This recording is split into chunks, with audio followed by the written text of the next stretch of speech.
예수님 언제 오시는지 밤낮에나 낮에나 늘 깨어서. 자, 다시 한 번 더 따라합니다. 천연왕국의 영광. 오늘은 이 천연왕국에서 이루어질 새하늘과 새 땅, 그리고 새 예루살렘 성이 이 땅에 내려와서 저 안에서 어떻게 우리 성도들이 생활하는지에 대해서 이번 주하고 다음 주에 걸쳐서 알아볼 수 있도록 하겠습니다. 자, 천연왕국의 진행 과정 도표입니다. 전 3년 반이 지나면 7번째 나팔이 마지막 나팔이고, 이 마지막 나팔에 죽은 자의 부활 휴거, 그리고 살아있는 자의 변화 휴거가 일어나서 그들은 하나님의 보좌 앞으로 인도되어 하나님에게 인사하고, 후 3년 반 대접 재앙 심판이 끝나면 우리 예수님과 함께 하늘에 있는 천군 천사와 함께 이 땅에 백마를 타고 지상 재림하고 하게 된다 그랬죠. 그러면 이 땅에서 이제 천연왕국이 이루어진다. 땅에서. 그래서 이렇게 변화 휴거되고 부활 휴거된 자들은 성 안에서 우리 예수님과 결혼해서 신부가 되고, 이들은 왕노릇 하게 되고, 이렇게 부활과 첫째 부활과 변화 휴거를 놓친 성도들은 예비처에 들어가서 육체로 성 바깥에서 천년 동안 영원히 죽지 않는 몸으로 아담과 하와가 에덴 동산에서 행복하게 살았던 것처럼 그런 성 밖에서 육체 거주자로 천년 동안 왕국을 이루면서 살아간다. 이렇게 지금까지 쭉 설명을 해드렸습니다. 그러면 이 천년 왕국에 대한 두 가지 견해가 있어요. 오늘 여러분들 천연왕국이라는 말이 20장에 처음 나오잖아요. 그죠? 20장 4절에 보니까 죽었던 자들이 살아나고 짐승의 우상에게 경배하지 않고 이마에 손에 표를 받지 아니한 자들이 살아서 그리스도와 더불어 천년 동안 왕노릇 하더라. 그러면서 이 첫째 부활에 참여하는 자는 복이 있다. 이렇게 이야기를 해서 계시록 20장, 오늘 우리가 읽었던 계시록은 21장 아닙니까? 20장에서 첫째 부활자들 복이 있다. 이 천연왕국에 들어가는 자들은 복이 있다. 이렇게만 설명을 했지 천연왕국에 대한 구체적인 설명이 없어요. 20장에는. 그렇죠? 그래서 21장과 22장은 21장에서 구체적으로 설명하지 않았던 하나의 천연왕국에 대한 설명이다. 이렇게 주장하시는 분이 있고, 아니다. 21장, 22장은 20장에서 천연왕국 끝나고 새하늘과 새 땅이라고 했기 때문에 영원한 천국, 천연왕국 끝나고 나면 영원 천국 간다고 그랬잖아요. 그죠? 영원한 천국에 대한 내용이다. 이렇게 두 가지 견해가 있어요. 여러분들은 이 21장이 22장이 천연왕국이라고 보여요? 영원 천국처럼 보여요?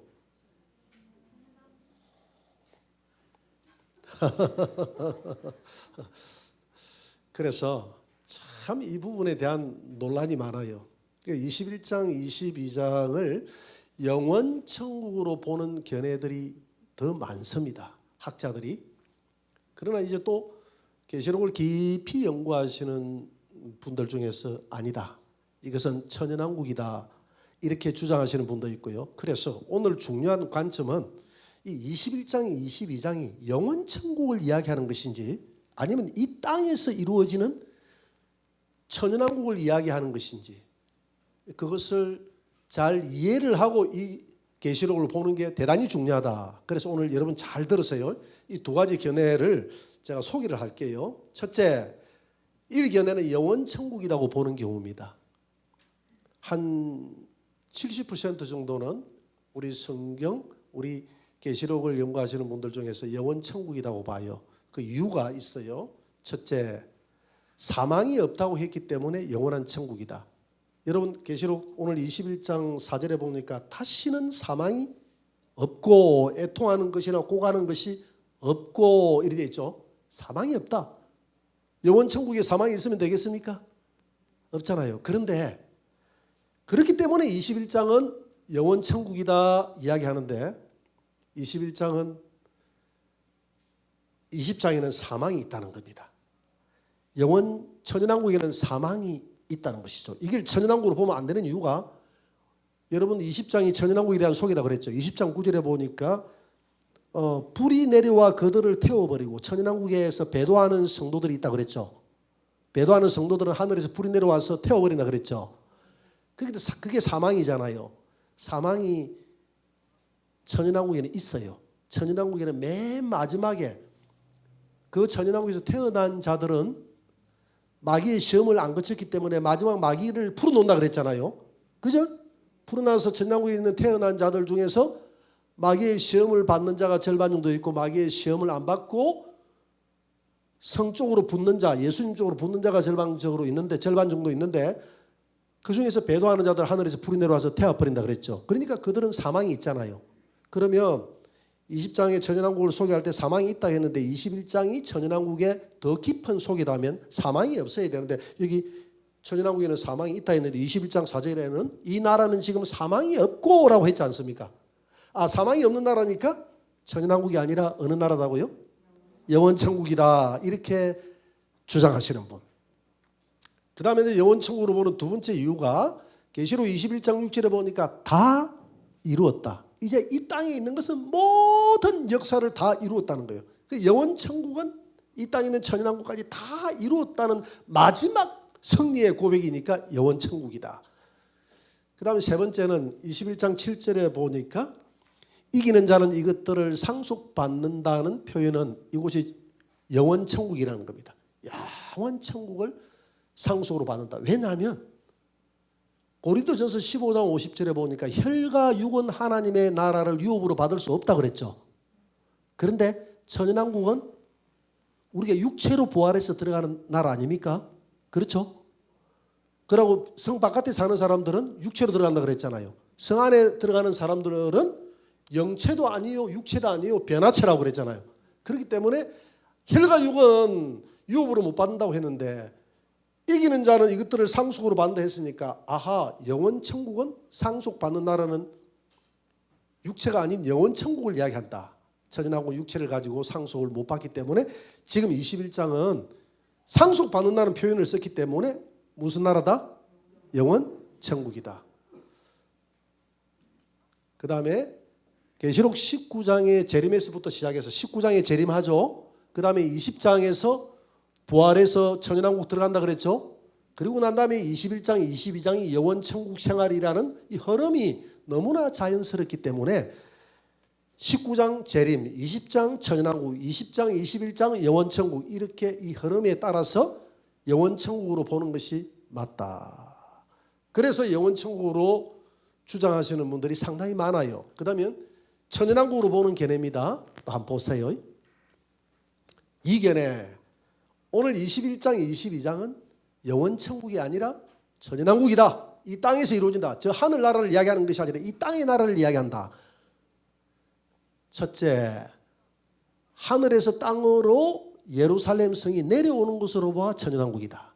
여러분 계시록 21장 2절에 보니까 새 예루살렘 성이 하나님께로부터 하늘에서 내려오니 영원천국 같으면 사람이 올라가지 돼 있죠. 성이 이 땅으로 내려올 이유가 없다. 예루살렘 성이 이 땅으로 내려오기 때문에 이 땅에서 이루어지는 이 성 안은 천연왕국을 이야기한다. 이렇게 그렇기 때문에 영원천국이 아니다. 이렇게 주장하는 분. 그 다음에 두 번째로 여러 정황으로 보아 20장의 천연왕국을 21장에서 확대 해석하는 것이 맞다. 예를 들어서 17장에서 음녀 바벨론 교회를 18장에서 좀 더 확대해가지고 설명했잖아요. 그와 마찬가지로 20장에서 천연왕국을 설명했지만은 21장, 22장은 20장에서 천연왕국에 대해서 자세하게 설명하지 못했던 것을 더 자세하게 설명한 부분이다. 이래서 천연왕국이다. 이렇게 주장하시는 분이 있고요. 구속사적 의미로 볼 때 새하늘과 새 땅은 이 땅에서 실현되어야 되는 게 맞다. 왜냐하면 구약에 우리 믿음의 선진들은 이 땅에서 새 하늘과 새 땅이 이루어질 것이라고 그렇게 기대했거든요. 그런데 21장 1절에 보는 게 새 하늘과 새 땅이 이 땅이 이루어졌다는 것은 영원 천국을 말하는 것이 아니라 이 땅에서 이루어지는 새 하늘과 새 땅이다. 그래서 천연왕국이다. 이렇게 주장하는 분들이 있고요. 그러면 여러분들은 어떤 견해를 선택해야 되겠습니까?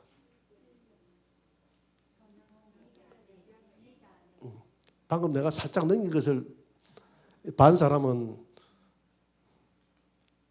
살짝 넘겼잖아요. 이 견해를 선택. 저는 천연왕국이라고 봅니다.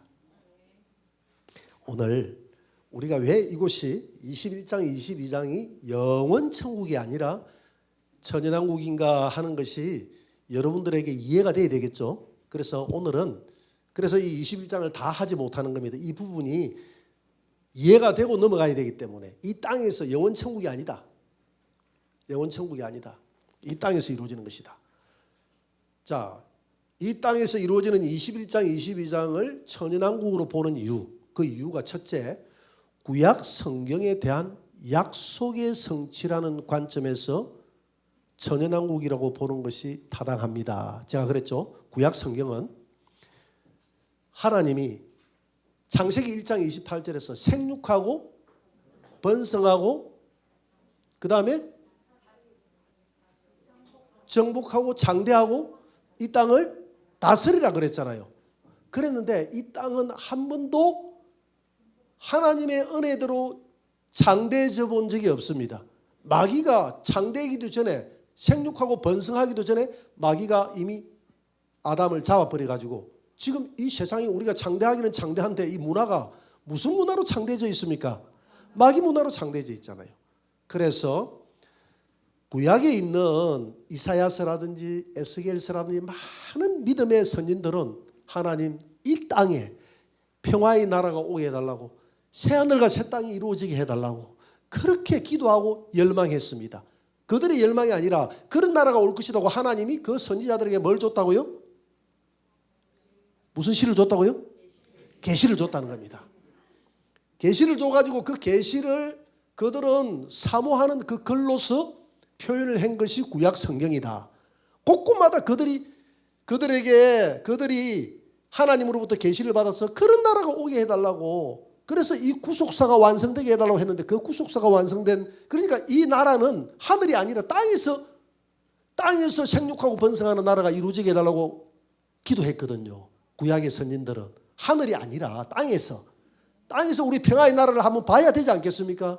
하나님이 이 땅을 창조할 때는 이유가 있잖아요. 이 땅에서 아름답게 번성하라 했는데 한 번도 못했으니 하나님 에덴 동산 같은 그런 나라가 빨리 좀 오게 해달라고 구약의 선진들은 기도했는데 그러면 제가 대표적으로 이제 그 구절을 쫙 뽑아놨어요. 이사야 11장 6절 9절 이사야 35장 5절 10절 그 다음에 60장 18, 22절 65장 17절 25절 에스겔서 47장 6절 12절 이런 나라가 이 구절에 보면 구약의 선진들이 이 땅에서 이루어지게 해달라고 그렇게 했거든요. 그래서 구약에서 신라원이 회복하게 해달라고 그렇게 기도했던 약속의 성취가 바로 오늘 우리가 읽었던 계시록 21장 22장이기 때문에 계시록 21장 22장은 구약의 선진들이 이 땅에 그렇게 열망했던 천연왕국이다 이렇게 보는 겁니다. 그러면 이사야 11장 6절 9절 이사야 11장 6절 9절 한번 떼어볼까요? 우리 믿음의 선진들이 어떻게 기도했는지 이사야에 있는 내용입니다. 이사야가 같이 한번 읽어볼까요? 그때의 이리가 어린 양과 함께 살며 표범이 어린 염소와 함께 누우며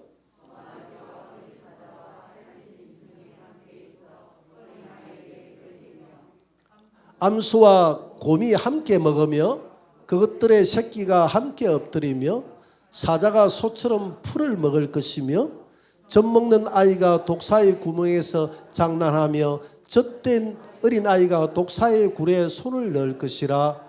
내 거룩한 산 모든 곳에서 해됨도 없고 상함도 없을 것이니 이는 물이 바다를 덮은 같이 여호와를 아는 지식이 세상에 하늘나라가 아니라 이 세상에 충만할 것이다. 소도 나오고 독사도 나오고 사자도 나오고 다 나오잖아요. 이게 지금 하늘나라입니까?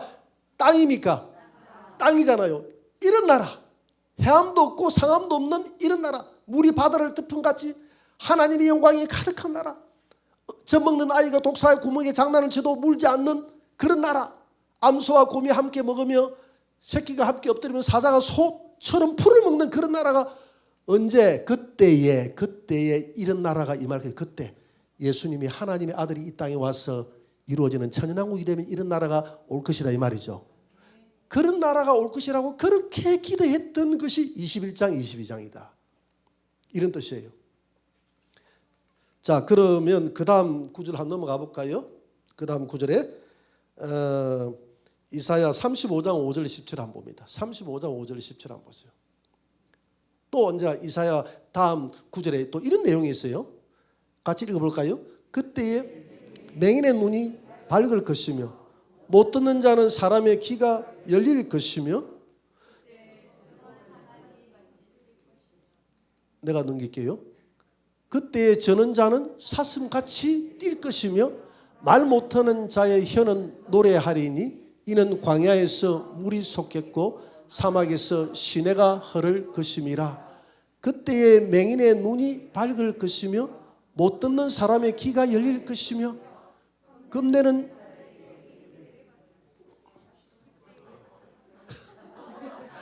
뜨거운 사막이 변하여 못이 될 것이며 메마른 땅이 변하여 원천이 될 것이며 성냥이에 눕던 곳에 풀과 갈대와 부들이 날 것이며 거기에 대로가 있어 그 길을 거룩한 길이라 일컫는 바 되리니 깨끗하지 못한 자는 지나가지 못하겠고 오직 구속함을 입은 자들을 위하여 있게 될 것이라.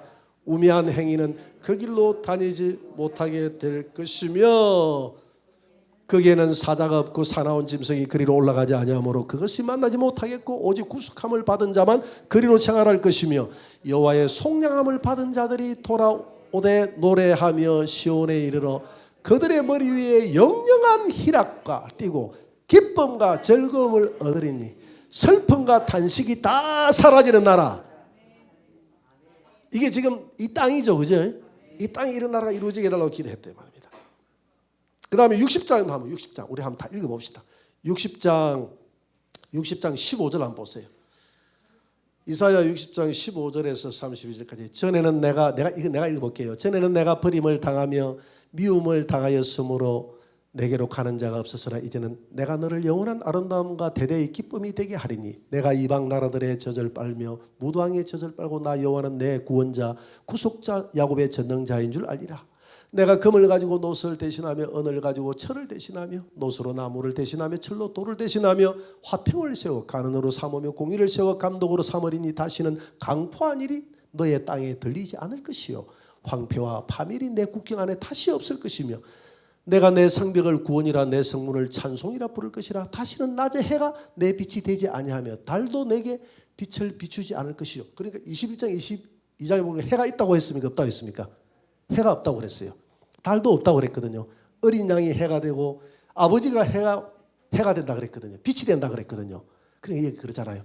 빛을 비추지 않을 것이요 오직 여호와가 내게 영영한 빛이 되며 내 하나님이 내 영광이 되리니 그런 나라. 다시는 내 해가 지지 아니하며 내 달이 물러가. 왜? 해와 달이 없으니까 하나님이 빛이 되니까 여호와가 내 영원한 빛이 되고 내 슬픔의 날이 끝나는 나라. 그런 나라. 내 백성이 다 어렵게 되어 영원히 땅을 차지. 여기도 땅을 차지한다 그랬잖아요. 그들은 내가 심은 가지요 내 손으로 만든 것으로 나의 영광을 나타낼 것인지 그 작은 자가 천명을 이루겠고 그 약한 자가 강국을 이룰 것이라. 때가 되면 나 여호와가 속히 이루리라. 이렇게 계속 나갑니다. 이렇게 계속 나가요. 여러분 65장 17절한테 그 다음 구절에 있으니까 좋아요. 이제는 다음으로 넘어갑니다.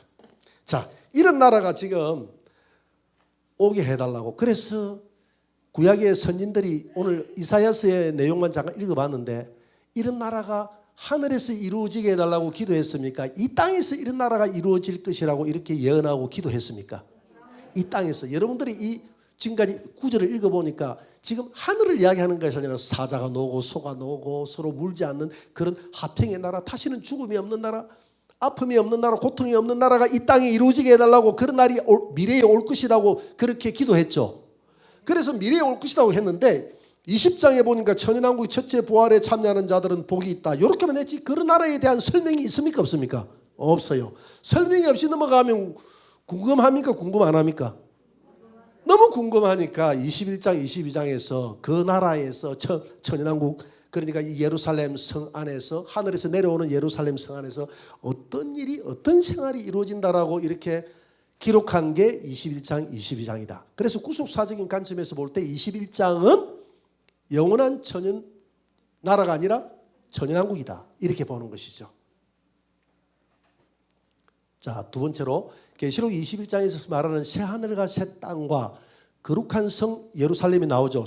21장 처음에 보니까 1절에 뭐라고 이야기하겠습니까? 또 내가 새 하늘과 새 땅을 보니 처음 하늘과 처음 땅이 없어졌고 바다도 다시 있지 않더라. 그러면서 하늘에서 새 예루살렘 성이 내려왔더라 이리 돼 있잖아요.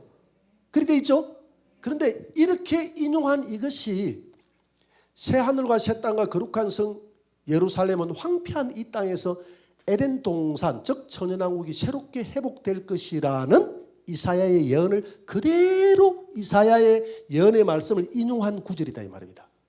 구약에 있는 이사야의 내용을 인용했다. 한번 찾아볼까요? 이사야 65장 17절 25절 한번 펼쳐봅니다. 이사야 65장 17절 25절.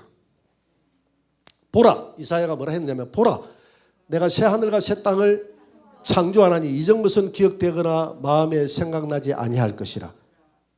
여러분 계시록 21장에 또 내가 새 하늘과 새 땅을 보니 처음과 처음 땅이 없어졌고, 말이 유사합니까 안 합니까? 유사하죠. 그러면 사도 요한은 어디에 있는 말씀을 이렇게 유사하게 인용했을까요? 이사야 65장 17절의 말씀을 그대로 인용했다 이 말입니다. 자, 그러면 이 뒷구절을 배경을 보면 지금 영원한 천국인지 천연왕국인지 알 수 있잖아요. 그러면 뒤로 한번 넘어가 봅시다. 18절 새 하늘과 새 땅을 창조한다 그랬죠.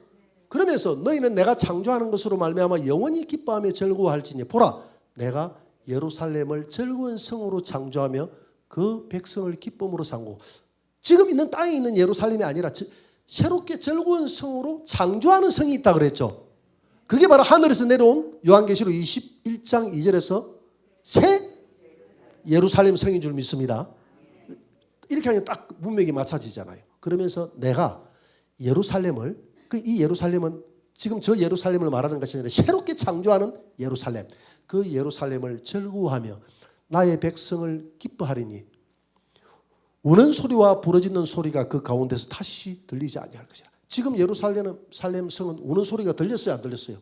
얼마나 그동안 피비린 나는 소리가 많이 들렸습니까? 적의 침공으로. 그런데 새롭게 창조하는 하늘에서 내려온 그 예루살렘 안에는 이런 우는 소리가 들린다 안 들린다? 안 들리게 될 것이다. 그러면서 거기는 날수가 많지 못하여 죽는 어린이와, 거기라는 것은 새 예루살렘 성 안을 이야기합니다. 수완이 차지 못한 노인이 다시는 없을 것이라. 백세에 죽는 자는 젊은이라 하겠고 백세가 못되어 죽는 자는 저주받은 자이라. 이 말은 죽음이 있다는 말입니까 없다는 말입니까? 죽음이 없다는 것을 이렇게 비유적으로 설명한 거예요. 아, 백세에 죽는 자가 있는 모양이다. 그게 아니라 죽음이 아예 없다는 것을 비유적으로 설명한 것입니다. 그리고 그들이 가옥을 건축하고 그 안에서 살겠고 포도나무를 심고 열매를 먹을 것이며. 자, 가만히 보니까 65장 17절에는 새 하늘과 새 땅을 창조한다 했는데 갑자기 또 가옥이 나옵니다. 포도나무 열매를 심다 그럽니다. 그러면 영원 천국에서 우리 가옥을 가집니까? 영원 천국에서 포도나무 심을까요? 좀 이상하잖아요, 그죠? 그러면 새 하늘과 새 땅이 지금 영원 천국을 말하고 있는 것이 아니라 이 천연왕국 땅을 이야기하고 있다는 걸 알 수가 있어요. 그러면서 22절을 보니까 그들이 건축한 데에 타인이 살지 않을 것이요 그들이 심은 것을 타인이 먹지 않으며 서로 침공이 없다 이 말이죠. 이는 내 백성의 수완이 나무의 수완과 같겠고, 그러니까 우리 백향목 같은 경우에는 2000년을 넘게 산다 그랬잖아요. 나무의 수완처럼 우리가 산다 이 말이에요. 택한 자가 그 손으로 일한 것을 길이 누릴 것이며 그들의 수고가 헛되지 않겠고 그들이 생산한 것이 재난을 당하지 아니하리니 그들은 여호와의 복된 자의 자손이요 그들의 후손도 그들과 같음이리라. 천연왕국 이런 나라가 앞으로 이사야는 올 것이라고 그랬거든요. 그러면서 그들이 부르기 전에 내가 응답하겠고 하나님 응답하겠대요. 그들이 말을 하기 전에 내가 들을 것이며 하나님이 듣겠대요. 그러면서 이리와 어린 양이 함께 먹을 것이며 그 천연왕국에서는 영원 천국에서는 이리와 어린 양이 함께 먹는 나라가 아닙니다. 사자가 소처럼 짚을 먹을 것이며 뱀은 흙을 양식으로 삼을 것이니 나의 성산에서는 해함도 없겠고 상함도 없으리라 여호와께서 말씀하시니라. 그러니까 이사야 65장 17절에서 25절까지의 말씀은 천연왕국을 이야기하는 겁니까? 영원 천국을 이야기하는 겁니까? 천연왕국, 이 땅에서 이루어지는 천연왕국을 이야기하고 있는데 오늘 요한계시록 21장 1절 2절에 보니까 보라 내가 이사야서 65장 17절에서 새하늘과 새 땅을 창조하는데 그 새하늘과 새 땅을 어떻게 창조하느냐? 그 새하늘과 새 땅에는 새 예루살렘 성이 창조되는데 그 안에는 고통도 없고 죽음이 없는 땅이 창조된다고 했는데 오늘 요한계시록 21장 읽어보니까 새하늘과 새 땅을 내가 창조하노라 2절에 보니까 하늘에서 새 예루살렘 성이 내려오는데 그곳에는 고통도 없고 죽음도 없는 곳이더라. 자, 이것이 오늘 어디에서 인용한 말일까요? 이사야 65장 17절 위의 내용을 요한계시록 21장에서 그대로 인용했죠. 그런데 우리가 요한계시록 21장만 쳐다보면 어느 나라를 이야기하는 것 같아요? 영원 천국을 이야기하는 것 같는데 이사야서의 내용을 딱 비교를 해보니까 아, 영원 천국이 아니라 이 천연왕국, 이 땅에서 이런 일이 벌어지는구나 하는 것이 답이 딱 나오죠. 그래요, 안 그래요? 자, 그리고 또 하나 봅니다. 자, 이제 다음 넘어갑니다. 이사야서의 예언을 그대로 인용한 구절이라 그랬죠, 그죠? 요한계시록 21장에 나오는 새하늘과 새 땅은 이사야 예언을 그대로 인용한 구절이고, 그래서 지금 21장, 22장은 천연왕국이다. 자, 넘어갑니다. 3번 강 좌우에 있는 생명나무 잎사귀가 만국을 치료하기 위해서 있다는 말씀은 에스겔 선지자의 내용을 인용한 것입니다. 여러분 21장, 22장이 천연왕국이 됐는데 22장을 다음 주 배우겠지만은 22장에 보니까 예루살렘 성 안에 강이 흐르고 그 강 좌우에는 12가지 실과를 맺는 열매가 있다 그랬거든요. 한번 읽어볼까요? 요한계시록 22장 2절을 한번 읽어볼까요? 길 가운데로 흐르더라. 강 좌우에 생명나무가 있어 12가지 열매를 맺되 달마다 그 열매를 맺고 그 잎사귀들은 만국을 치료하기 위해서 있더라 이랬거든요. 달마다 열매를 맺고 만국을 치료하기 위해서 그 열매 잎사귀는 12 생명나무가 있는데 12가지 열매를 매 달마다 다르게 맺는다고 그랬어요. 매 달마다. 그 열매를 맺고 그 잎사귀들은 만국을 치료하기 위해서 있다고 했는데 그래서 이게 영원 천국이다 하는데 가만히 보니까 이 말씀은 어디에서 인용한 말이냐 하면 여러분 에스겔서 47장 12절의 말씀을 인용한 말이에요. 12절을 보기 전에 에스겔서 47장 6절을 한번 떼어보세요. 여러분 에스겔서 47장 6절을 한번 떼어봅니다. 6절부터 한번 제가 읽어볼게요. 가만히 한번 읽어보세요. 지금 이거는 이사야 선지자가 아니고 에스겔 선지자가 이런 나라가 오게 해달라고 기도했거든요. 하나님으로부터 계시받았어. 근데 보세요. 이게 영원 천국을 두고 하는 말인지 이 땅을 두고 하는 말인지 여러분들이 두 가지를 상상하면서 한번 읽어보세요. 그가 내게 이르되 인자야 내가 이것을 보았느냐. 그러니까 천사가 에스겔에게 말합니다. 네가 이것을 다 환상을 보았느냐 하시고 나를 인도하여 강가로 돌아가게 하시기로. 내가 돌아가니 강 좌우편에 나무가 심이 많더라. 그가 내게 이르되 이 물이 동쪽으로 향하여 흘러 아라바로 내려가서 바다에 이르리니 이 흘러내리는 물로 그 바다의 물이 살아나리라. 이 강물이 이르는 곳마다 번성하는 모든 생물이 살고 또 고기가 심히 많으리니 이 물이 흘러 들어가므로 바닷물이 살아나겠고 이 강이 이르는 각체 모든 것이 살아날 것이며. 그러니까 에스겔서 47장 1절에 보니까 성전에서 물이 흘러나온다 그랬거든요. 그러니까 이걸 이제 우리 성경학자들은 어떻게 해석을 하느냐 하면 하나님의 복음이 예루살렘에서 하나님의 성령의 역사로 말미암아서 그 복음의 물이 성령의 역사로 말미암아서 흘러들어서 온 천하에 흘러가가지고 죽었던 영혼들이 막 고기들이 살아난다 이렇게 해석합니다. 그 해석이 잘못된 게 아니에요. 그게 맞아요, 틀려요? 맞아요. 맞는데 항상 성경은 한 방향만 볼 게 아니라 그 의미가 이중 계시가 담겨 있다 이 말입니다. 몇 중 계시? 이중 계시. 그러니까 이 일들은 초대교회로부터 시작해서 주님 오시기 전까지 이런 일들이 일어난다 이 말이죠. 복음이 어디에서부터 출발했습니까? 예루살렘 성에서 거기서 성령의 물이 흘러나와 가지고 이 강물이 이 성령의 물이 흐르는 곳마다 거기는 사람에 비유했으니까 사람들이 살아났습니까? 안 살아났습니까? 죽었던 영혼들이 살아났죠. 그러니까 초대교회부터 시작해서 성령이 오순절날 임하고부터 시작해서 지금까지 이 말씀이 이루어졌는데 이 말씀 하나만 계시만 보면 안 된다 이 말입니다. 여기에 몇 중 계시가 또 하나의 더 계시가 들어가 있다고 그랬죠. 그죠? 그럼 이걸 몇 중 계시라고요? 이중 계시. 왜 그렇게만 보면 안 되느냐 하면 조금 더 읽어보면 나옵니다. 그러면 조금만 더 읽어봅시다. 이 강가에 어부가 설 것이니 엔게디에서부터 에네글라임까지 그물 치는 곳이 될 것이라. 그 고기가 각기 종류를 따라 큰 바다의 고기같이 힘이 많으려니와 많은 믿는 사람들이 살아나는데 그 진풀과 개펄은 살아나지 못하게 소음 땅이 될 것이며 강 좌우에는 각종 먹을 가실나무가 자라서 그 잎이 시들지 아니하며 열매가 끊이지 아니하고 달마다 새 열매를 맺으리니 그 물이 성소를 통하여 나옴이라. 그 열매는 먹을 만하고 그 잎사귀는 약 재료가 되리라. 갑자기 보세요. 그러면 오늘 12절의 말씀으로 딱 넘어가니까 이 12절의 말씀은 어디에서 많이 봤지 않나요? 어디에서 본 말씀입니까? 계시록 22장 2절의 말씀이잖아요. 아니 그 다른 놔둬 보세요.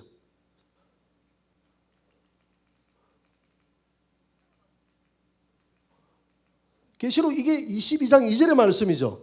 그러니까 요한은 계시록 22장 2절 지금 2절의 말씀은 어디에서 따온 말씀입니까? 에스겔서 47장 12절의 말씀을 따온 말씀이죠. 그래요 안 그래요? 자 22장 2절에 보니까 강 좌우에 강물이 흐르는데 강 좌우에 생명나무 12가지 열매를 맺는다 그랬죠. 여기 보니까 강 좌우가에는 각종 먹을 가실나무 12개라고는 하지 않았지만은 열매가 끊이지 않고 열매가 이제 열린다 그랬죠. 달마다 새 열매가 열린다 그랬죠. 문맥이 비슷하죠. 그러면서 그 물이 성소를 통해서 나오는데 그 열매는 먹을 만하고 그 잎사귀는 약 재료가 된다는데 여러분 계시록 22장 2절에 보니까 그 잎사귀들은 만국을 치료하는 재료가 된다 그랬죠. 같아요 안 같아요? 똑같은 말씀이에요. 그러면 여러분들 보세요. 이 계시록 22장 이 12절 앞에 쭉 말씀이 갯벌이 살아나고 고기들이 살아나고 막 그런다 그랬죠. 그러니까 이게 영원 천국에서 일어나는 이야기입니까? 이 땅에서 일어나는 이야기입니까? 이 땅에서 일어나는 이야기인데 이 6절부터 12절의 말씀은 몇 중 계시? 이중 계시가 있다 그랬죠. 하나는 첫째는 이중 계시라고 그랬는데 자, 1계시는 뭡니까? 복음이 예루살렘에서부터 시작해서 땅 끝까지 온 땅에 전파되면 뭐가 살아난다고요? 영혼들이 고기는 영혼이 되잖아. 영혼들이 살아날 것이다. 이 계시를 말하는 것이고 또 한 가지 계시는 두 번 계시는 뭡니까? 12절에 보니까 15절 보니까 강 좌우에 각종 열매가 맺되 12가지 열매를 맺고 달마다 그러니까 달마다 열매를 맺는다 해도 12가지 열매를 맺고 잎사귀는 약재로 된다 했고 지금 계시록에서는 만국을 치료하는 재료가 된다 그랬잖아요. 자, 그러면 여러분 영원 천국에 약이 필요합니까 안 합니까? 예? 약이 필요 없죠.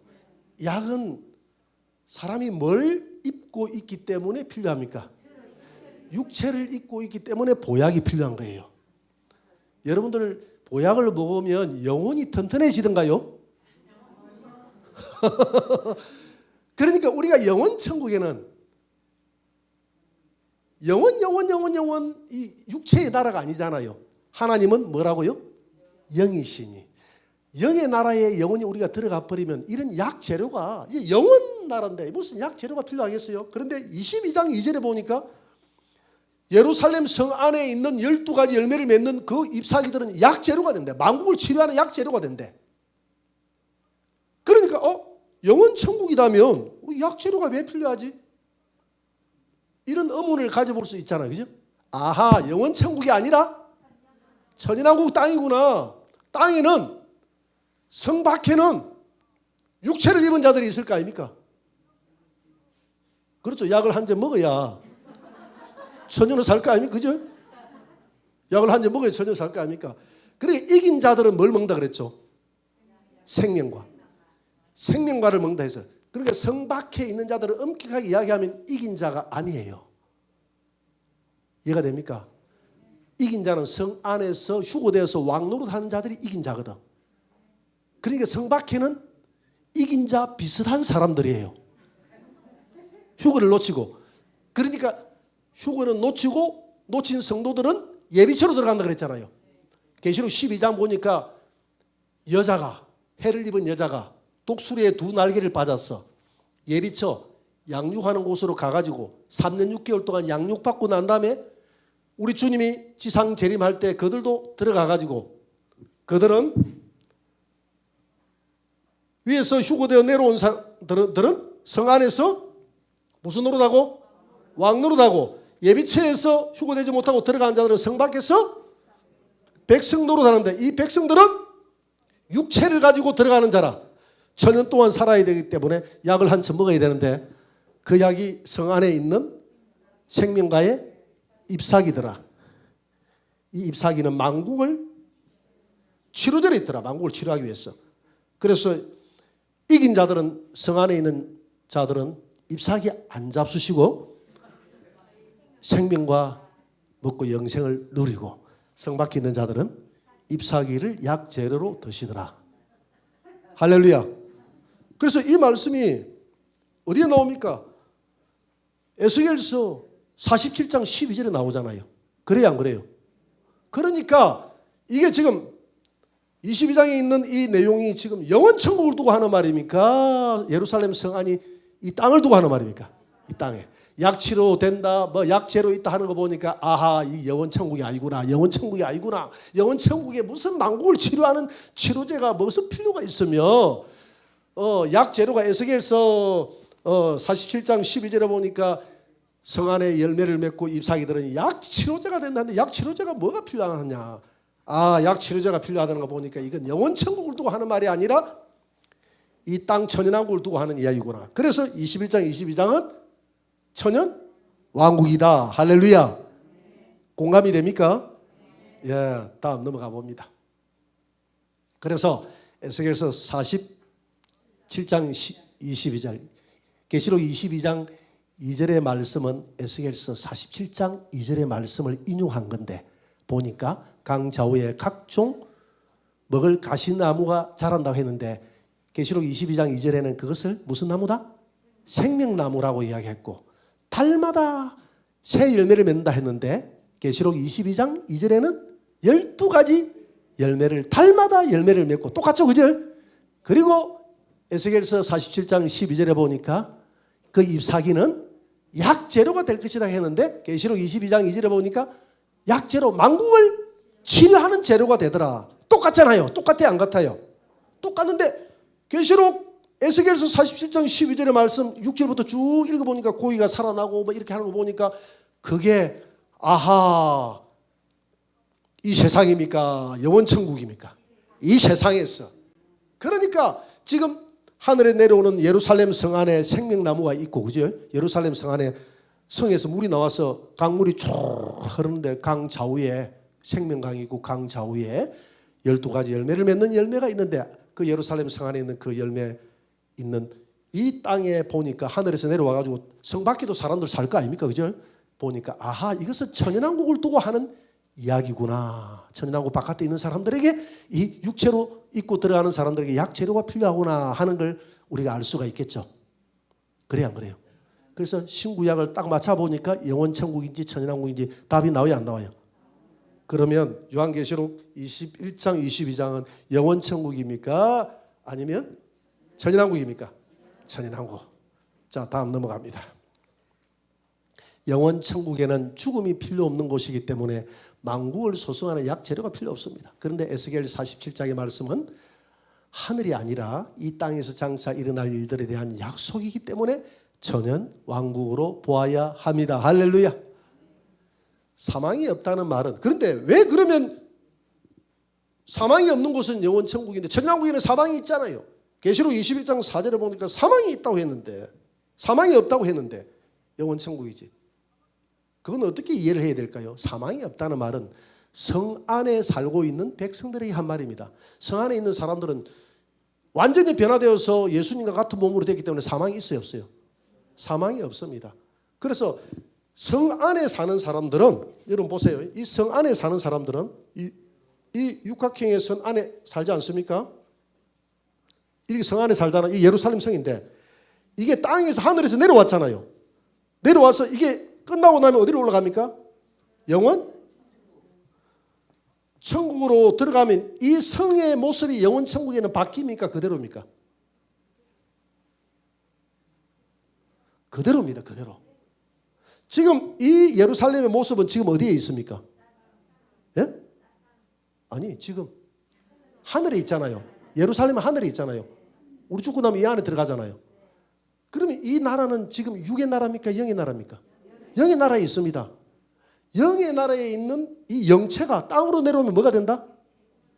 물리적인 모습이 된다. 자, 생각해 보세요. 어떻게 그런 일이 벌어집니까? 예수님하고 천사들 나타날 때 하늘에 지금 있잖아요.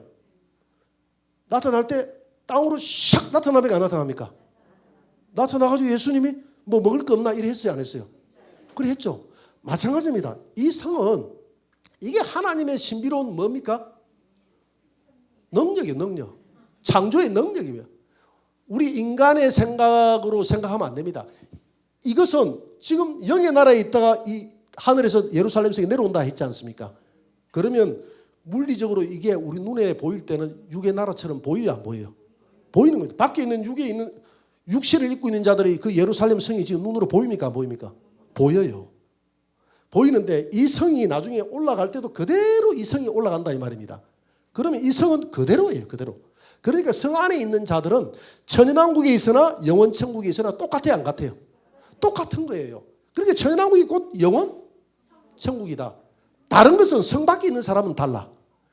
성 밖에 있는 사람은 육체를 가지고 있는데 이들이 나중에 올라갈 때는 영원 천국에 흰 보좌 심판 거쳐서 올라갈 때는 이들은 이 육체를 입고 올라가지 않습니다. 영의 나라니까.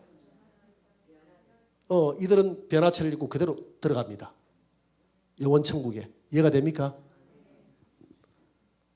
그렇기 때문에 이 천연왕국 이 자체가 이 성 안에는 성 자체는 뭐 영원 천국에 있으나 지상에 있으나 영원 천국에 있는 영의 나라에 있는 하나님의 청와대가 하나님의 지휘본부가 이 땅으로 내려왔다고 생각하면 되는 겁니다.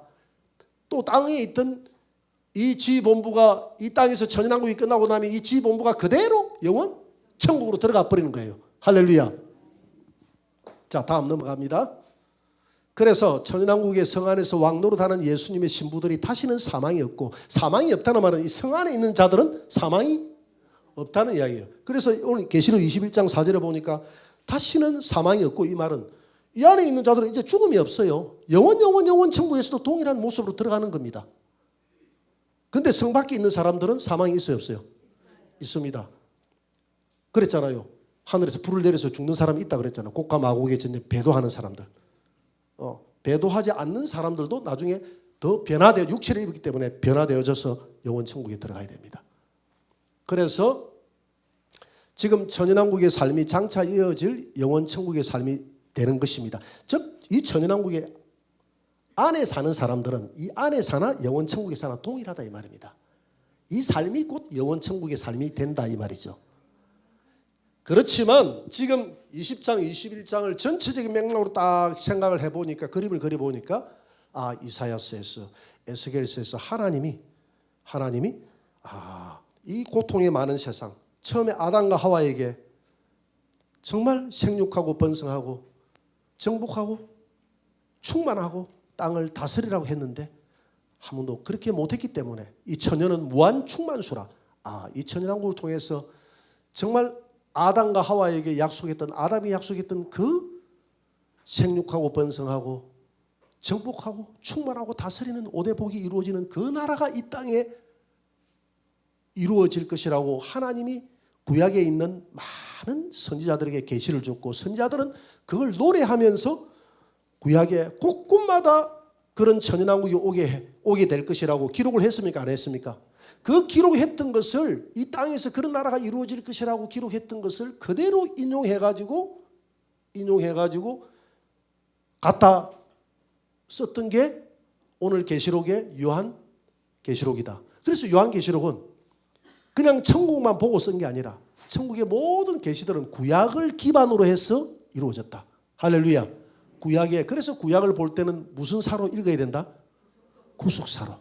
하나님이 이렇게 해서 구약에도 바로 천국에 대한 모습이 보여야 되고, 구약의 예수 그리스도를 통해서 이런 구원의 나라, 이런 멋진 나라가 이루어지는구나 하는 것을 구약에 있는 구속사의 눈을 뜬 사람들도 있지만은 서기관들이나 이런 바리새인들, 성경을 연구한다는 사람들에게 지혜와 계시의 영이 임하지 않으니까 예수님을 알아봤어요, 몰라봤어요? 알아보지도 못하고 이런 나라를 기대하지도 않고 있더라 이 말입니다. 지혜와 계시의 영이 임해야 이런 것들이 이해가 될 줄 믿습니다. 자, 넘어갑니다. 예. 자, 그러면 새하늘과 새 땅의 특징, 이제 어려운 것은 다 끝났습니다. 자, 그러면 이제 확실하게 계시록 19장에서 예수님 재림하고 20장에서 마귀 잡아서 용 잡아서 무주행에 집어넣고 첫째 부활 참석하는 자들이 복이 있다. 그래서 천연왕국에서 생활하게 될 것이다라고 했는데 21장, 22장은 천연왕국에 대한 설명을 자세하게 하는구나 하는 것을 우리가 이해할 수 있겠죠. 자, 이해합니다. 자, 새 하늘과 새 땅의 특징은 마귀가 건세 잡은 처음 하늘과 처음 땅이 없어진 땅입니다. 이렇게 이야기합니다.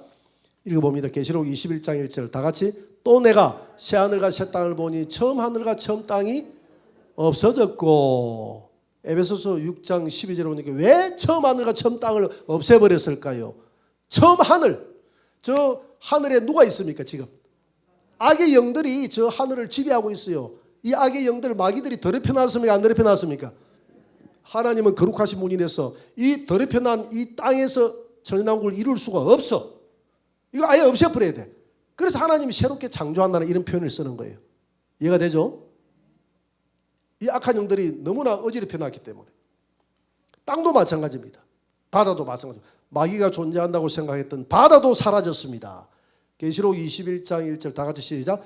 바다도 다시 있지 않더라. 21장 1절 바다도 다시 있지 않더라 그랬죠. 그래서 이 바다를 우리가 무조건 바다가 뭐다 이렇게 해석하면 안 된다 그랬죠. 그래요, 안 그래요? 바다는 열국이다 그랬죠.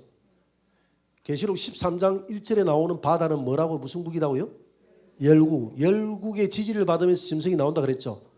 그랬는데 여기서는 열국이라고 보면 안 돼요. 그럼 열국이라고 보면 바다도 있지 않더라, 열국이 없어졌다 이렇게 이해가 돼야 되겠죠, 그죠? 그런 뜻은 아니에요. 그냥 상징적인 바다예요. 왜 바다로 표현했냐면 이 바다에 용이 산다고 생각했기 때문에. 용이 사는 이런 바다가 없어진다 이 말이에요. 왜냐하면 시편 74편 13절에 보니까 주께서 주의 능력으로 바다를 나누시고 물 가운데 용들의 머리를 깨뜨리셨으며, 시편 기자가 이 시편의 노래를 지을 때 무엇을 상상하면서 이 노래를 지었을까? 예? 그렇죠. 홍해 바다를 상상하면서 이 노래를 지은 거예요. 홍해 바다가 갈라졌잖아요. 그리고 유대인들의 사고 속에는 바다에 뭐가 산다고 생각합니까? 용. 그리고 대한민국에 사는 사람들의 머릿속에도 바다에 뭐가 산다고 생각합니까? 용왕. 뭐 비슷하죠, 그죠? 용왕미 봤습니까? 용을 달래가지고 주는 거. 그 용들이 산다고 생각해요. 다 어느 나라든지 마찬가지예요. 근데 신기하게도 용은 누구더라? 마귀라, 마귀. 옛뱀 용이요 이랬잖아요. 하나님이 마귀를 잡는데 보니까 계시록 20장 2절에 보니까 용을 잡으니 옛뱀이요 마귀요 사탄이라. 이 용이 마귀다 이 말이에요. 그래서 바다를 지배하고 있는 게 마귀라고 용이라고 생각했던 겁니다. 그래서 이스라엘 백성들이 바다를 건널 수가 없어요. 누가 지키고 있기 때문에 바다에? 용이 있기 때문에. 그리고 용을 죽여버려야 통과할 수 있다 이렇게 생각했던 거예요. 그래서 하나님이 모세를 통해서 바다로 홍해바다를 나눠가지고 용을 탁 때려 잡아버리고 이스라엘 백성들이 지나가게끔 했다 이렇게 유대인들은 생각을 하는 겁니다. 이해가 됩니까? 그래서 시편 기자는 그때의 일을 상상하면서 시편 74편 13절에서 주께서 하나님이 주의 능력으로 바다를 그때 우리 과거에 선진들의 그 바다를 홍해바다를 나누시고 용들의 머리를 깨트리시고 우리 백성들을 건너게 하셨다 이런 표현을 쓰는 거예요. 그래서 여기서 말하는 바다도 계시록 21장 1절에 다시 있지 않다 이 말은 바다에 누가 살고 있기 때문에 용들이 살고 있기 때문에 용들이 사는 즉 마귀들이 사는 이 땅의 흔적들이 다 사라졌다 이 말입니다. 비유적으로 하는 거예요. 이게 문학 작품식으로 지금 표현하는 것이거든요. 문학 작품식으로. 그래서 이걸 묵시문학이다 하는 것이거든요. 그 문학에는 막 비유와 상징들이 많이 들어가 있잖아요. 그죠?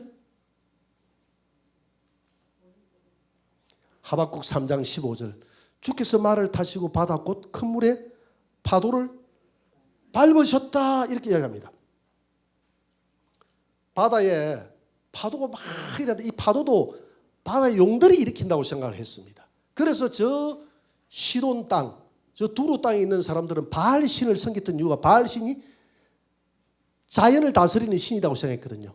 그래서 바알신에게 이렇게 빌고 그러면 바알신이 바다에 배가 나갈 때는 풍랑을 일으키지 않아서 어장을 풍부하게 만들어주고 고기를 많이 잡도록 만들어주고 그다음 항해를 할 때도 풍랑을 일어나지 않도록 해야 되잖아요. 그래서 바알신을 달래주는 거예요. 그리고 농사 지을 때는 비가 많이 오도록 만들어. 이래서 바알신이 유행하는 겁니다. 그래서 바다 곧 큰 물의 파도를 이런 바알신이 그 나라에는 있었고 그래서 파도조차도 용이 일으킨다고 생각하는 거예요. 유대인들의 사고에. 그러면 파도를 잠잠하게 할 수 있는 분은 누구밖에 없다고요? 하나님이라고 생각한 겁니다. 그래서 마태복음 여러분 8장에 보니까 마태복음 8장 26절에 보니까 예수님이 그냥 갈릴리 호숫가에 잠을 자고 있는데 호숫가에 호수를 바다라고 했거든요. 그 워낙 크니까 바다에 막 파도가 일어나니까 주여 우리가 죽게 됐나이다 하니까 믿음이 없는 자여 하고 나가지고 바람과 바다를 꾸짖다 그래요. 바람아 잠잠하거라. 파도여 잠잠해라. 이렇게 하니까 잠잠해져요 안 잠잠해져요? 그런데 8장에 초기에는 예수님을 무엇으로 생각해요? 그렇게 랍비 선생으로 생각했는데 파도를 잠잠하게 하시는 분은 유대인들의 사고 속에는 누구밖에 없다고 생각합니까? 하나님밖에 없다고 생각했는데 도대체 저가 누군고 이렇게 하잖아요. 도대체 우리는 선생이라고 생각하고 따르는데 파도와 바다를 잠잠하게 하니까 파도와 바다를 잠잠하게 하시는 분은 여호와밖에 없는데 도대체 이 예수가 누군고? 주님은 서서히 자기 정체를 그렇게 드러냅니다. 이해가 되죠? 그래서 주께서 하박국에 바다 곧 큰 물의 파도를 밟으셨는 이 용이 파도를 일으키는 이 세상을 없앴다는. 그래서 바다가 있지 않다는 말은 다시는 용이 지배하는 마귀가 지배하는 이 세상에 있는 모든 것을 다 사라지게 한다 이 말입니다. 이해가 됩니까? 하늘을 없앤 이유도 하늘에 누가 있기 때문에 마귀가 존재하고 있기 때문에 하늘도 하나님이 없애버리고 바다도 누가 존재한다? 마귀가 존재한다고 생각했기 때문에 바다를 그리고 용이고 많이 어지럽혀 놨잖아요. 그리고 산에 가서도 전부 다 이 땅을 다 없애버릴 이유가 산에도 전부 다 우상숭배 다 있잖아요. 그래서 이 우주 어느 한 곳에 별 보고 숭배하고 달 보고 숭배하고 다 했어요 안 했어? 했기 때문에 하나님의 숭배가 들어가지 않는 땅이 귀신과 우리가 합작이 돼가지고 이 우주 만물을 다 어지럽혀 놨다 이 말입니다. 이걸 두고 하나님이 이 땅에서 천연왕국을 이룰 수 있습니까 없습니까? 없기 때문에 싹 없애버리고 새하늘과 새 땅을 새롭게 창조한다 갱신한다 이렇게 표현하는 거예요. 새롭게 창조해야 될 이유를 알겠죠? 그래서 새롭게 창조하는 겁니다.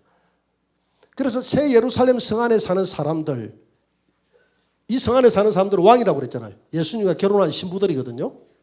새 예루살렘 성이 땅으로 내려왔다 그랬죠. 하나님의 통치의 중심이 이제는 하늘이 아니라 어디다고요? 땅이 되었습니다. 또 내가 봄에 거룩한 성 새 예루살렘이 하나님께로부터 하늘에서 내려오니 저렇게 너무나 영의 세계에 있던 저 성이 하늘나라에서 새롭게 바뀌어 내려오는 게 아닙니다. 그대로 하늘나라에 있는 청와대가 그대로 내려오는 거예요. 이해가 됩니까? 하나님의 통치의 중심이 계시록 21장 오늘 2절에 보니까 영원 천국이 아니라 이 땅이라고 하면 이 땅이 통치의 중심이 됐다. 성의 크기는 12,000 스타디온이요 성곽은 144 규빗이었다. 같이 한번 읽어볼까요? 다 같이 시작. 그 성은 네모가 반듯하여 길이와 너비가 같은지라 그 갈대 같은 자로 그 성을 청량하니 12,000 스타디온이요 길이와 너비와 높이가 같더라. 그 성곽을 청량하며 144 규빗이니 사람의 청량 곧 천사의 청량이라. 여러분 12,000 스타디온이라 했는데 1스타디온이 얼마냐면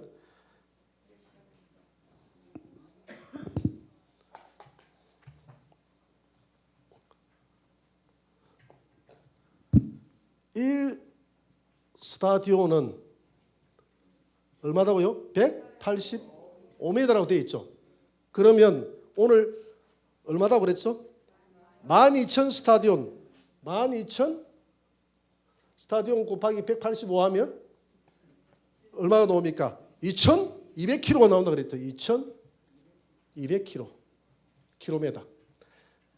자, 길이와 너비와 높이가 똑같다 그랬죠. 이 성이 길이와 높이가 이 높이가 똑같아요. 높이 12,000, 2,200. 이것도 2,200km. 이것도 2,200km. 이 안에 있는 넓이도 2,000 가로 세로 200km. 정육각형. 여러분들 그 주사위하고 똑같은 이런 모양이 내려온다 그랬습니다. 정육면체 그러니까 정육면체. 내가 뭐라 그랬는데? 예? 정육각형.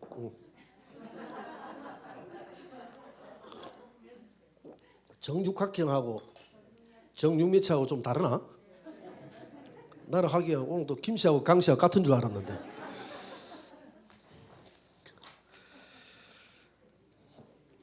그래요. 여러분들 참 똑똑하십니다. 부족한 점을 채워주니까 감사합니다. 항상 바로 잡아줘야 돼요. 그리고 이 성의 그 성곽의 두께가 얼마나 그랬죠? 144 규빗이라고 했습니다. 1규빗이 45cm거든요. 45cm 곱하기 144 규빗 하면 얼마가 나오느냐 하면 5m가 나오고 1규빗을 50으로 하면 72m가 나옵니다. 성 두께가. 그러니까 이 두께가 한 70m 정도 된다는 겁니다. 이 두께가.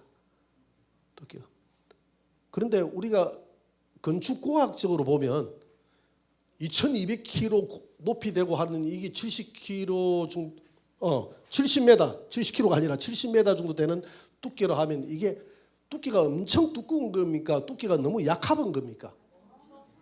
예? 이해가 안 됩니까? 아직 건축을 안 하죠. 혹시 건축을 72m 하면 2200km까지 올라가야 된다고 하면 엄청 약한 편이죠. 그죠? 그렇잖아요. 두께가 2200km 끝도 없이 올라가는데 건축물이 그 하중을 어떻게 견디겠어요? 인간적으로 생각하면 그렇잖아요. 그죠? 그래 됩니다. 그런데 여러분 여기에는 의미가 있어요. 의미가 있는데 오늘 뭐라고 되어 있죠? 12,000km라고 되어 있죠. 그죠? 12,000km. 이 12,000km는 여러분 어디에서 나옵니까? 12,000 스타디온. 12,000 스타디온은 어디에서 나오는 거죠? 하나님의 완전한 통치의 수가 얼마입니까? 하나님의 12는 여기서 12는 통치의 숫자입니다. 왜냐하면 자 조금 어렵지 않습니다. 이해만 하면 돼요. 자 예수님이 내가 하늘에 12군단 더 되는 천사들을 내가 보내서 내가 저들을 처리할 수 있다 그랬죠. 그래서 하늘의 군단들이 12군단으로 이루어졌다 그랬어요. 그래서 예수님이 천연왕국에서 12제자인 너희들이 이 나라를 다스릴 것이라 했거든요. 다스리는 그 최고 고위층의 숫자가 12. 하늘의 문이 12진주 문. 그래서 12이라는 것을 하나님이 모든 구조를 통치할 때 그 구조를 12이라는 표현을 써요. 너희 12명이 내 나라에서 다스린다 이런 표현을 쓰거든요. 그러면 12은 하늘나라의 무슨 숫자다? 통치의 숫자다. 이해가 됩니까? 너무 억지로 갖다 붙이는 것 같나? 그 성경에 그리 되어 있으니까. 근데 이런 것까지 뭐 우리가 구태여 의미를 부여할 필요는 없는데 또 이런 걸 이야기 안 해놓으면 어디 가서 신천지 같은 거 가지고 이렇게 숫자 풀이가 들어주면 우리 목사님보다 그분들이 더 신령하다고 따라갈까 봐서 그래서 이렇게라도 억지로 한번 풀어보는 겁니다. 너무 이런데 여러분들 은혜 받으면 안 됩니다. 이런데 너무 은혜 받아버리면 신천지 다 빠집니다. 신천지 공부해본 사람은 알 거예요. 내 말이 무슨 말인지. 이렇게 해석 안 해주면 덜 신령하다 그러거든요. 말씀이 맛이 없다 그러거든요. 이런 거 너무 은혜 받으면 안 돼요. 그래도 너무 다른 데 가서 은혜 받을까 봐서 제가 이렇게 풀어주는 겁니다. 그러고 12는 예수님이 요한복음 12장 9절에 보면 요한복음 12장 9절에 나오죠. 12시간은 내가 있는 12시간은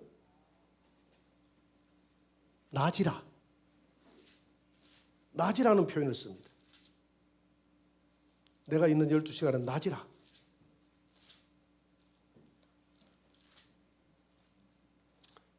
요한복음 11장 9절에 나오네요. 여러분 그 성경 있는 사람 쳐다보세요. 예수께서 대답하시되 낮이 12시간이 아니냐. 낮이 12시간이 아니냐. 낮에 다니면 이 세상에 빛을 봄으로 실족하지 않냐고. 그러니까 예수님이 낮을 몇 시간이라고 예수님이 비유를 했습니까? 12시간. 그러니까 이 비유적이에요. 예수님과 함께 있는 시간은 무슨 시간이다? 12시간이 아니라 낮의 시간이다. 예수님은 낮이고 빛이다 이 말이겠네. 어둠에 있더라도 캄캄한 밤에 있더라도 예수님과 함께 있으면 낮에 있다. 그래서 데살로니가전서 5장에 보니까 예수님은 도적같이 오지만은 그러니까 세상 사람들은 밤에 거합니까? 낮에 거합니까? 밤에 가고 예수님은 도적같이 맞이해요. 그러나 우리는 예수님과 낮 대신 예수님과 함께 생활하기 때문에 우리는 늘 낮에 있기 때문에 낮에는 도적이 있습니까? 없습니까? 없기 때문에 요즘은 낮에는 또 도둑이 있긴 있다 하더만 이 성경에서 이야기하는 낮에는 도둑이 없기 때문에 우리는 예수님을 도적같이 맞이하는 것이 아니라 신랑처럼 맞이한다. 할렐루야. 그래서 낮이 12시간이다 이 말은 12시간을 낮에 비유를 했고 인자가 하고 같이 있는 시간은 낮의 시간이다 했기 때문에 이 12라는 숫자는 빛의 숫자입니다. 12는 통치의 숫자고 또 12는 무슨 숫자다고요? 12는 빛의 숫자다. 12는 빛의 수.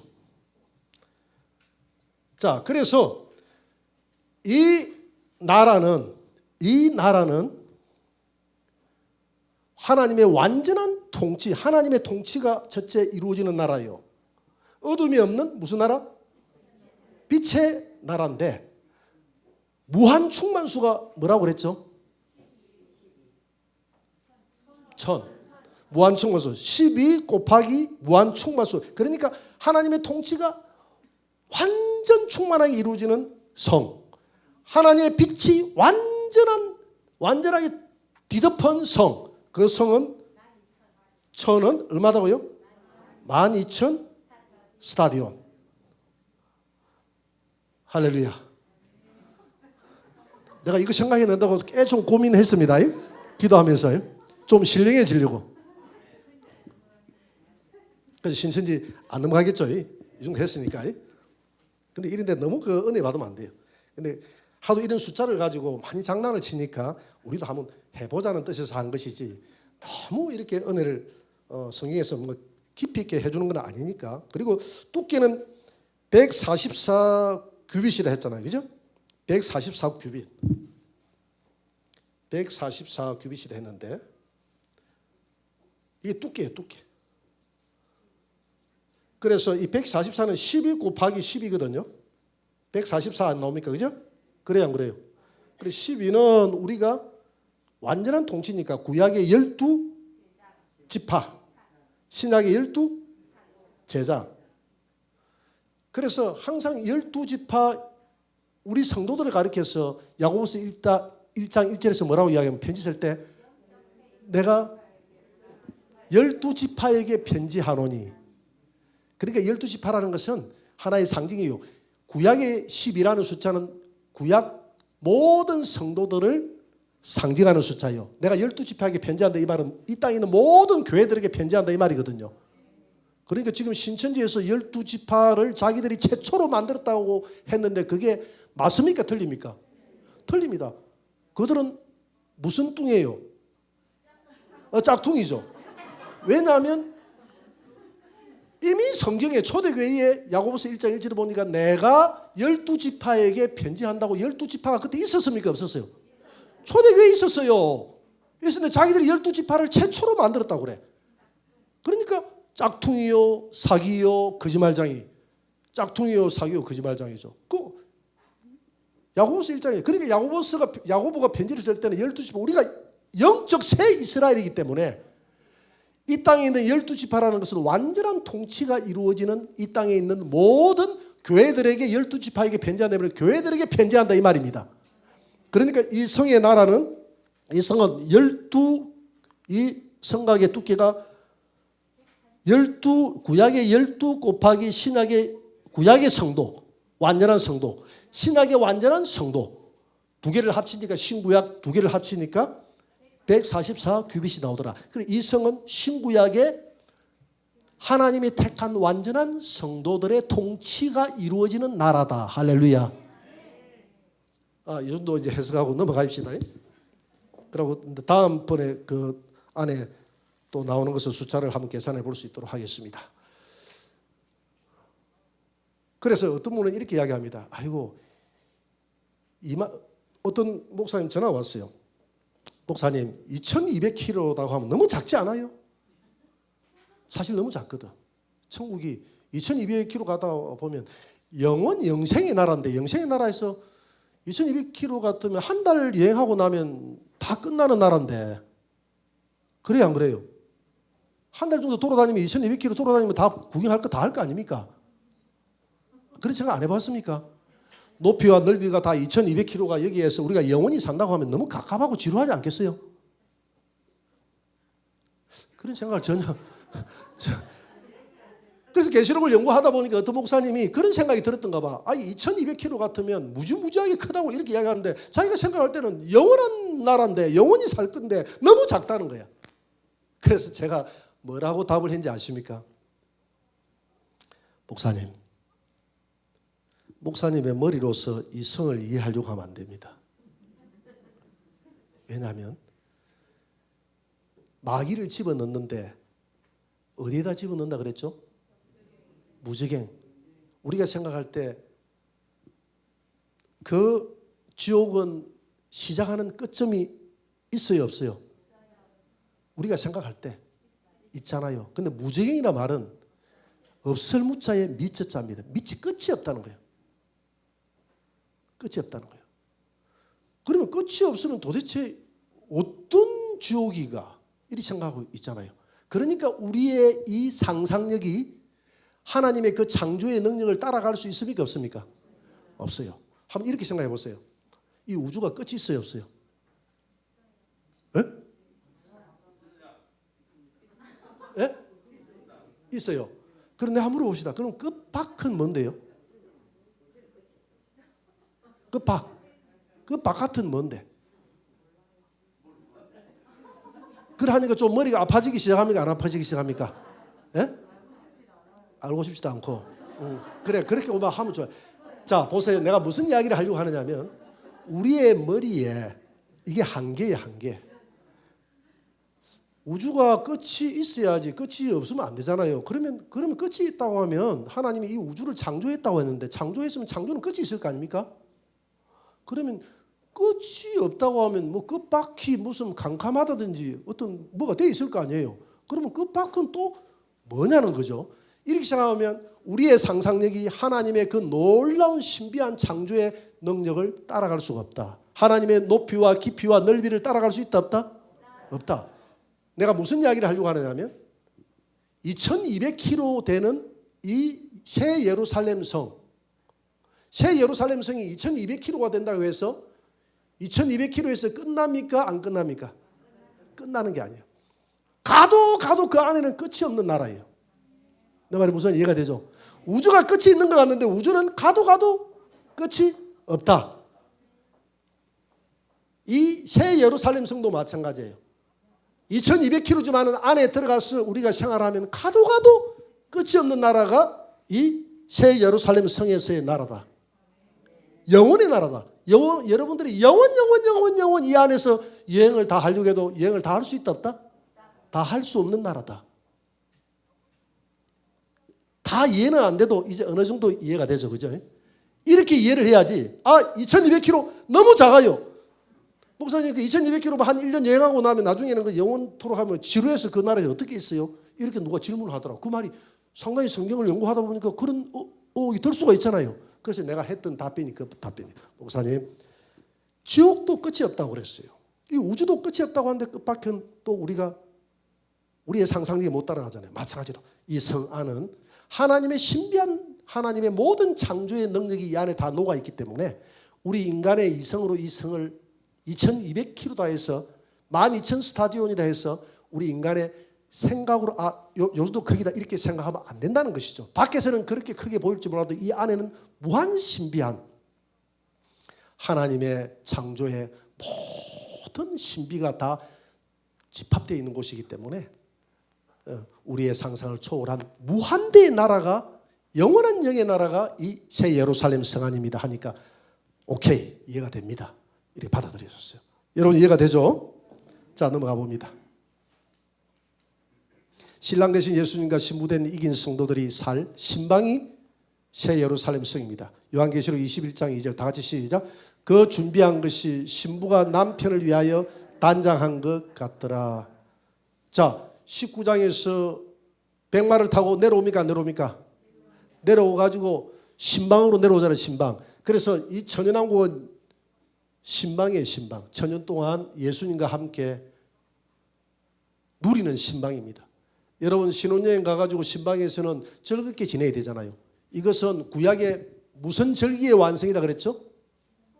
초막절기의 완성이다 했잖아요. 7번째 초막절기는 과일을 갖다 놓고 8일 동안 즐겁게 잔치하는 절기가 무슨 절기다? 초막절기다 했잖아요.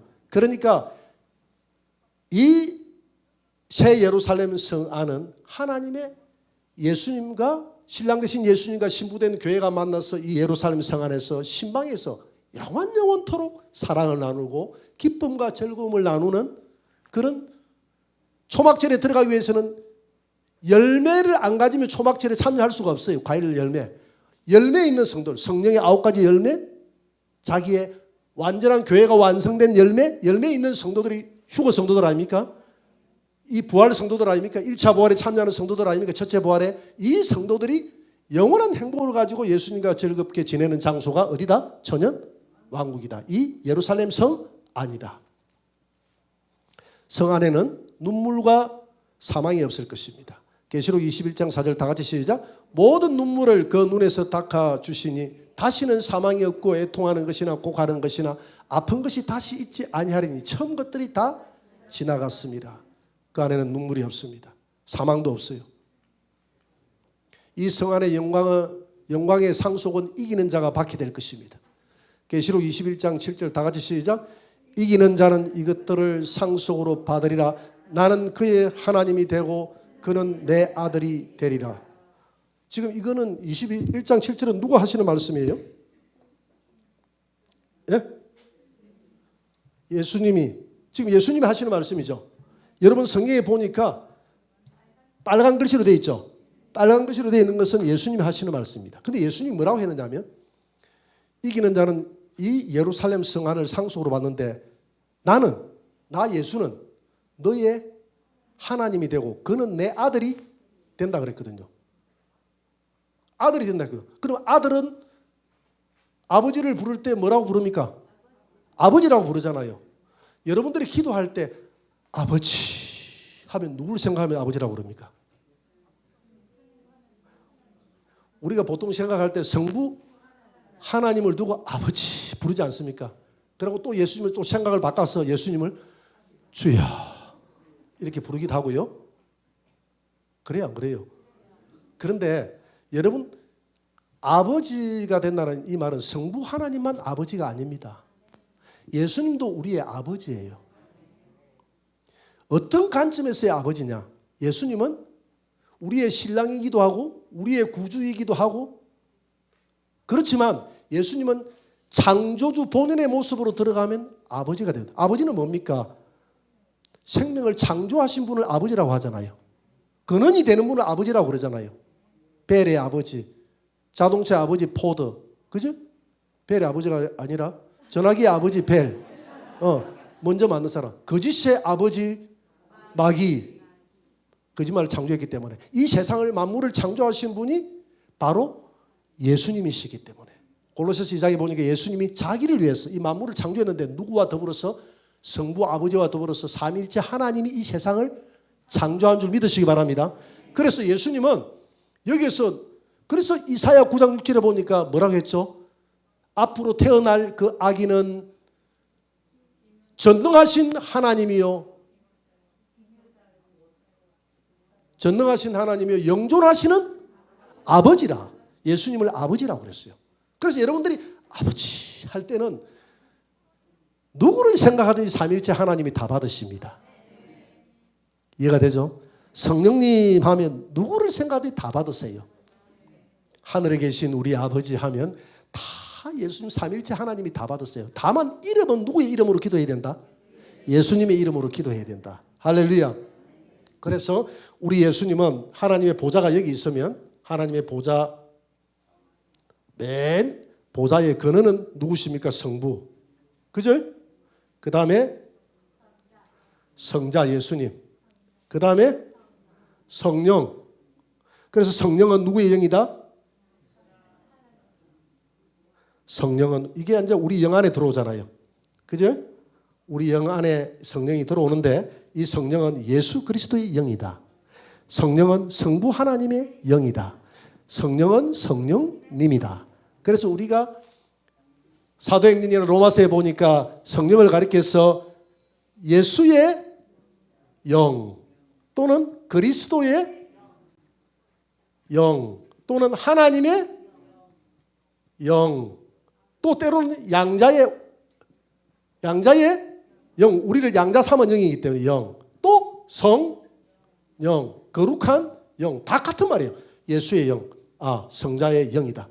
하나님의 영 성부 하나님의 영이다. 그렇기 때문에 예수님의 본래의 자리는 요한복음 1장 18절에 보니까 본래 하나님을 본 사람이 없으되 아버지 품속에 있는 독생하신 하나님이 나타내십니다. 예수님의 본래의 자리는 성자의 자리는 성부 하나님의 품 아니다. 그래서 예수님은 우리와 교제할 때는 나의 친구가 돼서 육체를 입고 동일하게 우편에 나타나서 우리와 스데반을 맞이해 주기도 하지만 우편은 진리의 편이니까 항상 진리의 편으로 예수님이 나타난다 이 말입니다. 사람의 모양을 하고 나타나요. 그렇지만은 예수님은 본래의 자기 자리로 돌아갈 때는 성부 하나님의 보좌 안으로 들어가서 앉아버리면 예수님은 창조주 하나님이 된다. 성부 아버지와 동일한 하나님이 삼일째 한 하나님이 돼버리는 거예요. 하나님이 되기 때문에 이 삼일째 하나님이 만물을 창조하셨기 때문에 그분은 오늘 본문에 보니까 영존하시는 아버지요. 그래서 이기는 그들은 나의 그의 하나님 되고 그는 내 예수의 아들이 된다. 우리는 예수님을 아버지로 둔 아들이 됩니다. 그래서 예수님을 아버지라고도 부를 수 있습니다. 이해가 되죠?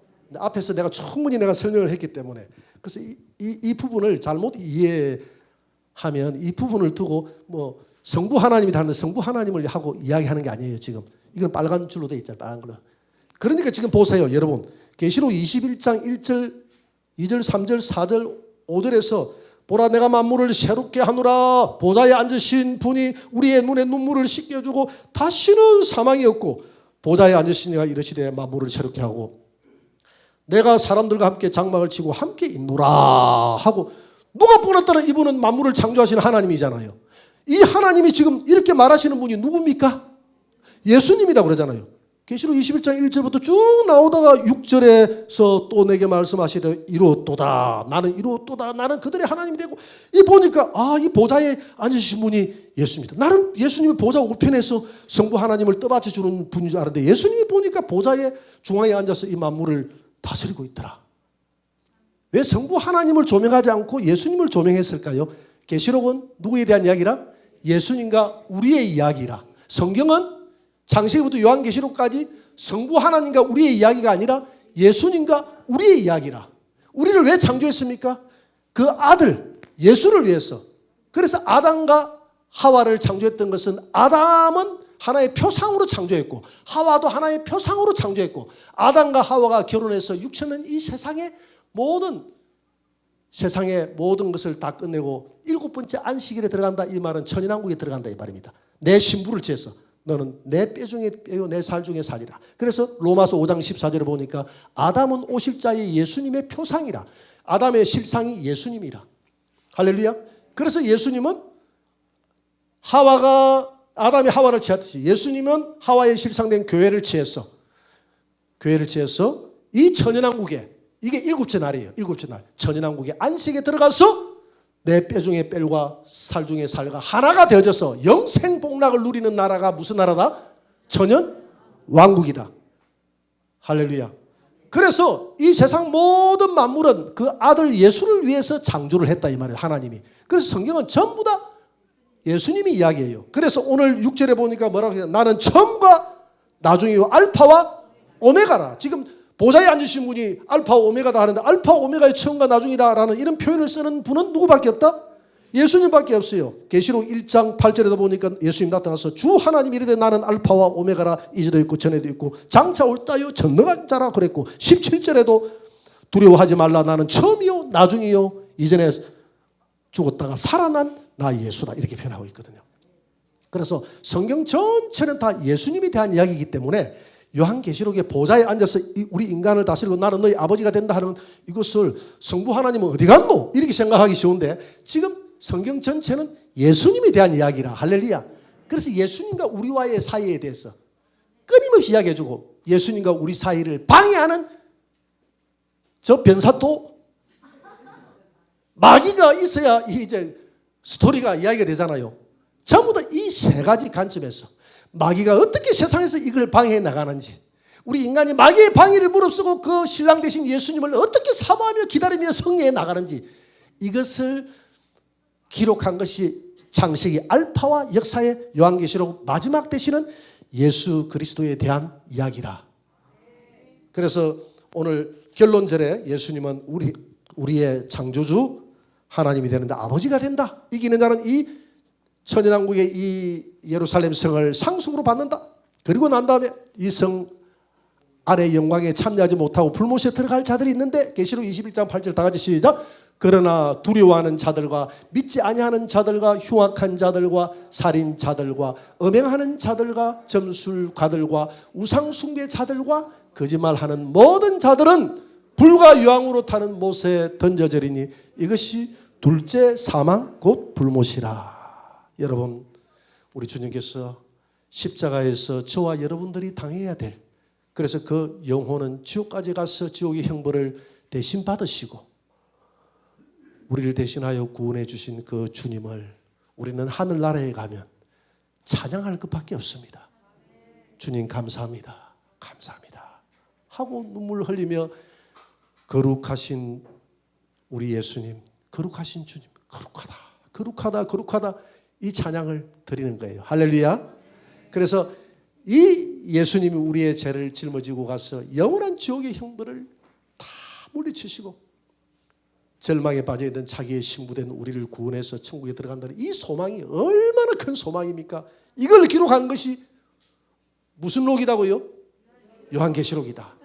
이걸 기록한 것이 요한계시록이다. 요한계시록은 그래서 두려움의 책이 아니라 우리에게는 최고의 소망의 책이다. 그래서 하나님의 사랑의 연애 편지예요. 내가 이런 환난 가운데서 너를 지키고 너를 끝까지 지켜서 내가 너를 신부 삼아서 영생 복락을 같이 누리겠다. 할렐루야. 이 소망 가지고 살아가시는 저와 여러분들이 되시기를 주의 이름으로 축원합니다.